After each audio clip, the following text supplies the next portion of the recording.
Mexico has the highest number of living languages of any country in the Americas.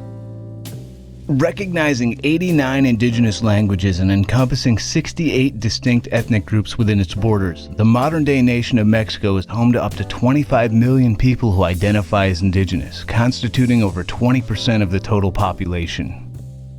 How did such a multitude of unique cultures come to exist under a single national identity?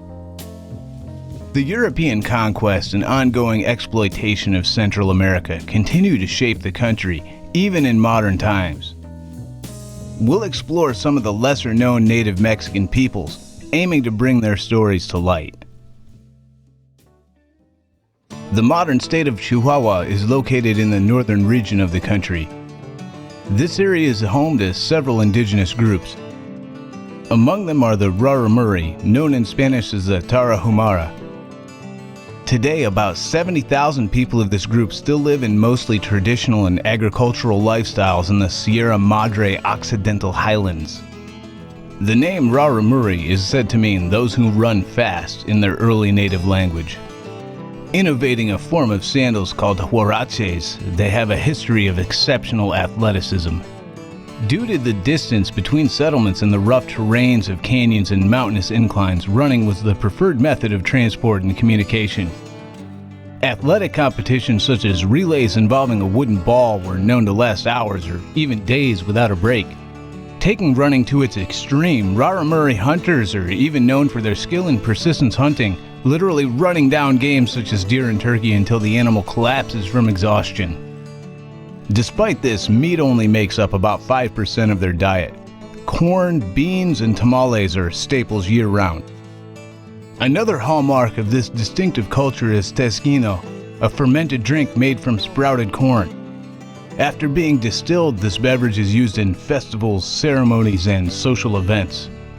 This may include celebrations of harvests or rain ceremonies to ensure a good season for crops. These festivals are led by a shaman, also known as curandero, a figure who offers healing to the sick. Described by anthropologists as a particularly shy and reclusive culture, the communal use of tezquino remains a vital part of their tradition to this day. The festivals of this culture also display a rich history of music. During holidays such as the end-of-year celebration, beautifully carved violins play a style known as matachin. Dancers in colorful dress are joined by rattles, flutes made of river cane, and drums. The Tarahumara's remote and harsh homeland provided a natural defense that allowed them to retain a significant degree of autonomy throughout the colonial period when faced with invading Spanish settlers and missionaries. Eventually, though, Spanish missions were established in their territory, and over time Catholicism became a part of their religious practice, observing Christian rites melded with indigenous beliefs. Further south in the Mexican state of Michoacán today was once the home of the Purepecha people. The Purepecha language is one of the most unique in North America. Completely original to this culture, it resembles no other language or alphabet anywhere on Earth. Their legends even tell of a migration from the Pacific Ocean, and they were a powerful nation by the 13th century. This was an empire that rivaled the might of the Aztecs, and was, in fact, undefeated when the two kingdoms went head-to-head. While their overall territory and population were smaller than the Aztecs at the time, there's no documented record of the Purepecha ever taking loss in battle with the pre-colonial Aztec Empire. Some historians attribute this impressive record to the presence of copper ore and their mastery of metallurgy and coppersmithing. They were able to forge superior tools and weapons using this resource to their strategic advantage, resulting in their decisive military victories. Even with the balance of power on their side, trade and diplomacy between the empires of Central America was still common until the arrival of Spanish conquistadors in the 1500s. While historical records are sparse, many legends have emerged of Princess Arendura of the Purepecha. Only a teenager at the time of the Spanish arrival in 1520, Arendura witnessed the defeat and execution of her father by the conquistadors. The neighboring Aztec Empire had fallen only a year later. Determined to resist the brutality of the invaders, Princess Arendura rallied those who remained, proving to be a skilled leader in the fierce war against the Spanish forces. Despite their bravery and prowess in battle, the Purepecha were unable to withstand the endless onslaught of tens of thousands of Spanish settlers and conscripts from other tribes in the region. With the fate of their princess ultimately unknown, the territory quickly plunged into chaos by the 1530s. Spanish autocrats staked their claim and subjugated the survivors, exploiting them for slave labor, material resources, and as soldiers to be pitted against other native nations. Another culture to be deeply affected by colonialism and conquest were the Yoem, or Yaqui, located mainly in the modern-day state of Sonora. The Rio Yaqui gives them their name. Throughout history, this river has served a critical role in delivering water, fish, and other resources to the farmlands and agriculture of the Yomi people.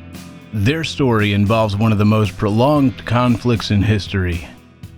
But before that, are you enjoying the video? Then why not give it a like? Maybe even subscribe to know when the next one comes out or something. Now, back to the UM. The Yaqui Wars officially lasted from 1533 to 1929. Almost 400 years of battles, massacres, and military campaigns waged by the Spanish and Mexican federal government on indigenous territory. While missionaries and colonies were already encroaching on their land, this conflict escalated as Spanish settlers tried to claim more territory after the discovery of silver in 1684. After suffering decades of bloodshed and imperialism, by the mid-1700s the Yoem had united with other tribes in the region and for a time were successful in banishing the colonists. One notable figure in these wars is Cajeme, a Yome leader in the late 19th century who established a small independent nation of Yaqui in Sonora. Commanding a force of undefeated soldiers and their families fighting for their homes, their history, and their very lives, they led a brave resistance from a fortified compound named El Anil, or the Indigo. They were able to hold out against repeated assaults by the Mexican army, leading to a full-scale war with the government.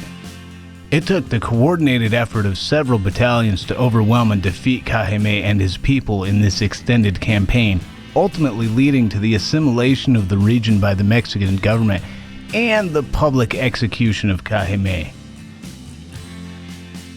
Today, he is celebrated as a symbol of cultural pride.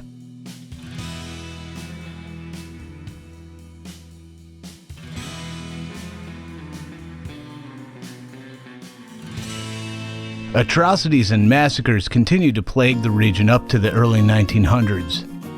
Under Porfirio Diaz's presidency, more lands were confiscated for agricultural developments by settlers from other areas of Mexico. Thousands were deported to plantations in the Yucatan and Oaxaca during this time, a dark chapter often referred to as the Yaqui diaspora. This time period, marked by forced displacement and government-sanctioned violence, had enduring effects on the Yome community, which are felt to this day. A través de la historia ha vivido el acoso constante de los gobiernos. Desde 1533, cuando por primera vez un capitán español pisa territorio Yaqui. The ongoing struggle for water rights to the Yaqui River, diverted for agricultural projects by industries and non-native urban centers, is a symbol of broader tensions and inequalities in modern Mexico. Like other indigenous groups, the Yome have endured policies and social pressures encouraging them to adopt Hispanic customs and language, yet they have retained a strong sense of cultural identity still. Throughout the colonial period, federal and local governments often sought to tie the native population into the encomienda system, a form of tribute labor that was devastating to minority groups. As subjects of the Spanish crown, they were ostensibly offered protection under Spanish law but faced oppressive taxes and forced labor. The Bourbon reforms of the 18th century, aiming to consolidate royal control over New Spain, further exacerbated pressures on native communities by increasing tribute demands and forcing communal lands into private ownership.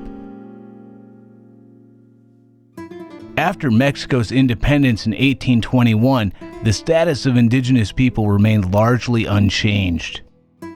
Some reforms in the early 20th century attempted to address this marginalization of peoples, but the process was slow and uneven. Moving into the post-independence period of Mexico, the native people found themselves positioned within a nation struggling with its own identity. Land dispossession, which had begun during the colonial period, continued as communal lands were increasingly privatized. The complex web of Mexican land law, including reforms under President Lázaro Cárdenas in the 1930s, had mixed results for many citizens. Some communities benefited from the establishment of ejidos, or communal land holdings, but many others found themselves further disenfranchised. These struggles and their ramifications continue to play out to this day. The Mexican Constitution, revised in 1992 and 2001, recognizes the nation as a plural cultural entity based on its indigenous peoples, and various laws at the federal and state levels claim to protect indigenous rights. The enforcement of these rights is inconsistent at best, with some areas of Mexico dominated by narco-traffickers and corrupt local officials. While many continue to practice traditional agriculture and maintain spiritual practices tied to their ancestral lands, they also engage with the broader Mexican economy, often through wage labor or the sale of crafts. Unfortunately, the modern indigenous population of Mexico faces overwhelming poverty. Literacy rates are significantly lower among these communities, with limited options for education in native languages despite government mandates. Numerous communities are collaborating with governments and NGOs to develop educational programs that teach indigenous languages and traditions. Maria de Jesus Patricio, or Marachoy, a traditional Nahuatl leader from the state of Jalisco, broke new ground in 2017 by becoming the first indigenous woman to run for Mexico's highest office. Although her campaign didn't make the ballot, it ignited a nationwide conversation, spotlighting the challenges faced by native groups, especially women. Today, as the world becomes more interconnected, the voices of indigenous communities are gradually being amplified. There's an opportunity here for understanding, respect, and collaboration to preserve and celebrate these diverse traditions and ways of life. By engaging with their histories, we can strive to build a more inclusive and empathetic world. Thanks for watching. If you found our journey enlightening, please be sure to like and subscribe. We'd love to hear your thoughts and suggestions for our future videos, and we'll be looking for those in the comments below. We'll be exploring more incredible stories from around the world, discovering cultures and inspiring history that deserves to be shared.